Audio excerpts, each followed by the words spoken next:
They say your last moments are always the most clear in your mind, how vividly you remember them years later. Well, that's certainly true for me. My name is Alex. I'm 28 years old, and I live in a small village in England. It's a very quiet village. Nothing ever happens here, and it's certainly never been dangerous until I moved in next door to John. John was an old, quiet man who kept to himself. He didn't speak much, and he didn't have many visitors, but all of that didn't really matter to me. All that mattered was that he was my neighbor, and he was a nice guy to have around. If I needed something heavy lifting or a hand with DIY, he was always there for me. And he was also great with my son, always giving him sweets and taking him fishing. One day I got a phone call from a friend asking if he could come over and borrow some tools. I said, no problem.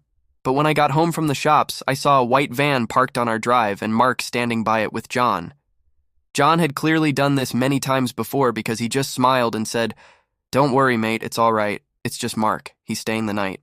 I felt a little uneasy, but I just took it as Mark was staying in a hotel halfway across the country, so I let it go. I went into the kitchen to make us some tea when I heard a scream. I rushed out and saw Mark standing in front of John with blood pouring down his arm. "Oh my God, John, are you all right?" I asked. "It's all right, Mark," John said. "I just cut myself."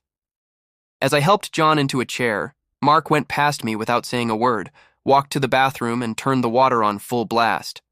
Once John was seated, I said, "You need some help, mate." No, I'm fine," he replied. "Just a bloody idiot next door. That's what I am." Just then, Mark came out of the bathroom with a towel around his arm. "Where's the first aid kit?" he asked. I pointed to the cupboard. "In there," I said.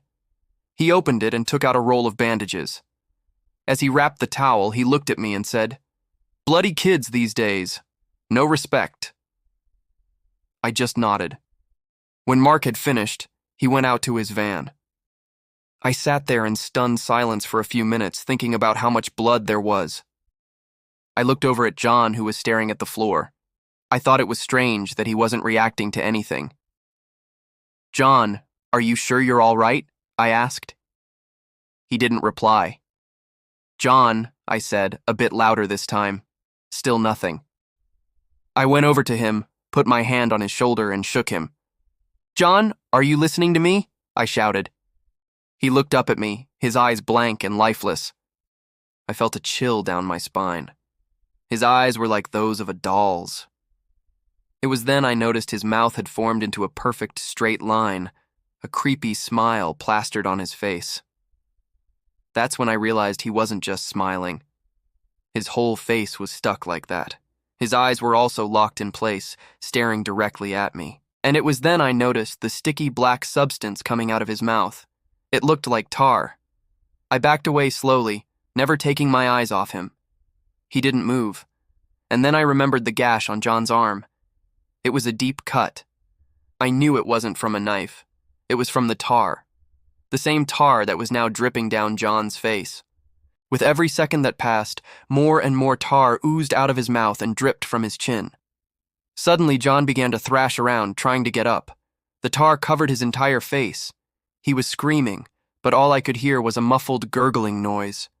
I could see the veins bulging through his forehead as he tried to get up. Then, right before my eyes, he went completely still. He had stopped breathing. Mark came out of the bathroom and saw John on the floor. "What have you done?" he screamed. I just stood there in shock.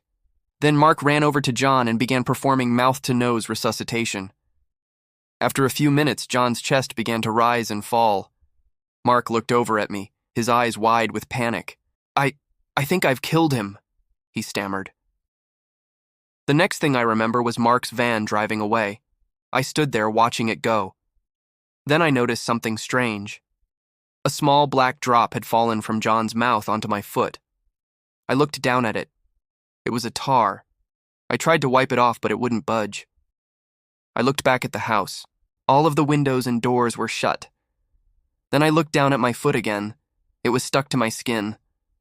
I tried to pull it off, but the harder I tried, the more it seemed to stick. I fell to my knees and screamed.